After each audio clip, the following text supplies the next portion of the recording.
This weekend saw Mother's Day. It happens every year. And the other thing that happens every year is that Ben Shapiro tries to be funny with the exact same joke. And I don't know which is more pathetic, if he knows that he does this or if he doesn't. But this weekend he tweeted, "Happy primary caregiver of unspecified gender who decided not to terminate their pregnancy, which would have been totally morally fine and perhaps even praiseworthy day. TM." It's funny, because he's mocking like gender identity and like having a language that isn't deeply rooted in the 1920s or whatever. Is that better or worse than previous times that he's done this joke? You can see here a nice block of the same joke spreading over.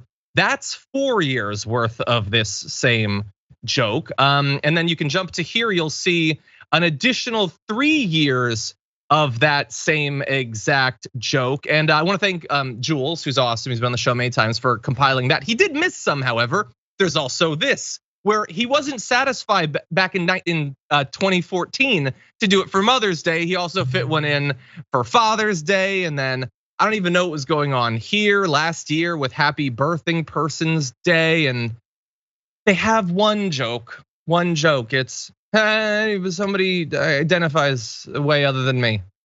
And someone responded to his most recent thing about that. 9volt responded to one saying, "You guys have like one joke you tell over and over again." To which a conservative responded, "We have as many jokes as you have blank genders." To which 9volt responded, "That's the same joke again," which I like. Francesca, you're the comedian though.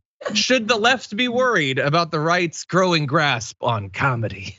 Honestly, yeah. Like, I'm not gonna lie. Ben Shapiro is one of those people who tells the same joke over and over again. He usually comics old hack, terrible jokes get stale and they don't get a laugh anymore, and they become out of touch with the times.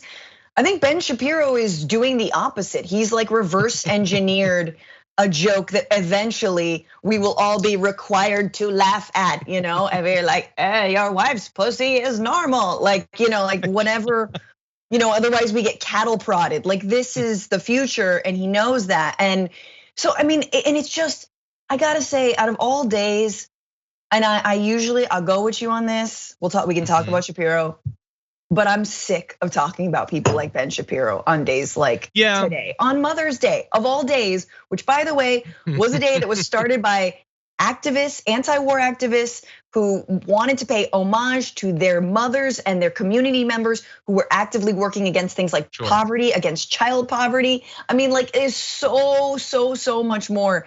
And then you got Ben Shapiro, and that dude doesn't deserve anything. And that dude is also someone who, in this time when reproductive rights are being taken away from whatever unspecified egg producing gender, like, it doesn't matter who it is. Do you believe in rights or not? Do you believe in freedom or not? Like, I don't even care. Do you believe in it? Do you? And he's someone who I think makes this anti-abortion argument in a really like legalistic, like, well, the Constitution, like an Alito way, right? Obviously an Alito way. And I just wish that these folks would come out and be like, no, I believe women should be second-class citizens because my God told me to. That's more honest to me than making that BS constitutional argument.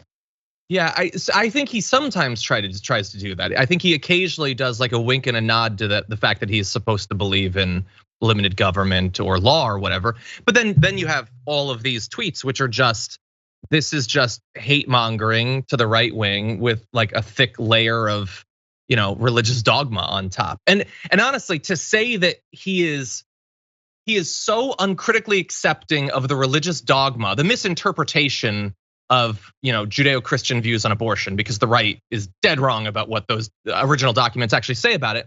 To say that he uncritically accepts that and that makes him incapable of thinking rationally about the world is, I think, extending him more goodwill than he deserves. Because I'm not even sure that that's really true.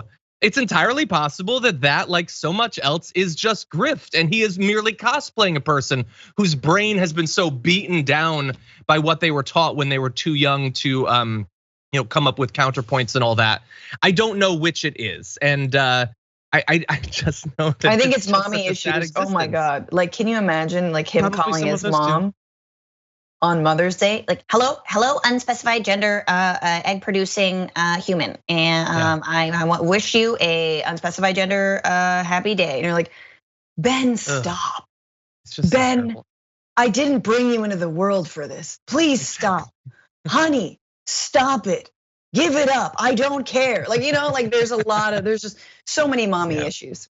Well, look, there's two last things we need to mention. One is we're gonna need to edit out your reference to the P word, because technically that's alluding to the medical condition that they're experiencing, and that's a violation of our HIPAA rights. So we're gonna need to take that out. But secondly, though, the joke, in my view, should be on him for this. But the joke, I guess, is on humanity. Because can you go back to that first compilation of the tweets where there's like 5 of them or whatever? Because you might notice if you look at that, and if you're on mobile, you won't be able to see it. He does this tweet every single year, and it gets thousands of retweets every single year. And so it's like what we always say: why would you put thought and time and attention or care into being funny, or even witty, or deep, or thoughtful, if you get all of the rewards that those things are supposed to bring without having to do it? There's an episode, I think, of Futurama. I think it was Futurama, where Bender wants to be like a famous comedian. And so there's like magic or something, and everything he says, the crowd goes wild for. Even though it's not funny, it's not a joke. They just all clap and cheer. And he gradually, eventually realizes, well, this isn't what I wanted at all. But the grifters, this is what they want. They don't need to make their base think differently about something, widen their perspectives or anything. Like this works. Charlie Kirk will get 10,000 retweets on the next thing he tweets, no matter how stupid it is. And that is pathetic. And it's not just pathetic for them, it's pathetic for a broad base of Americans.